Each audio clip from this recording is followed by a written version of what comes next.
म्हणजे बाबाच्याच नावावर आहे घर. ते तुमचे मोठे भाऊ आहे का? नाही, माझे वडील एकच मुलगा एकच मुलगी.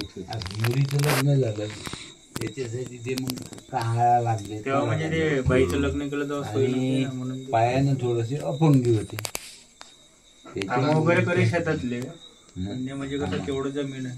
2.5 लाख कर्ज म्हणजे काही जास्त नव्हतं. नाही, तुम्ही सर्व्हिसवर आहे ना? हे आता लागले का?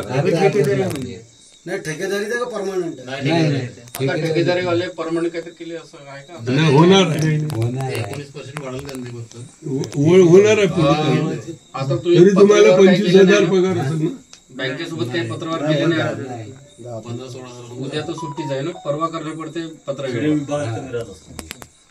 दोन्ही बँकेला पत्र, एक तहसीलदाराला पत्र द्यावं लागेल. आणि बघू नाही तर आपण इकडे करून बी काही ते माफ होणार नाही. आपत्ती विभाग जोपर्यंत आपण त्याचे पत्रव्यवहार करू त्यापर्यंत हे करावं लागणार. इन्शुरन्स काढलं असेल ना खर्चाचं?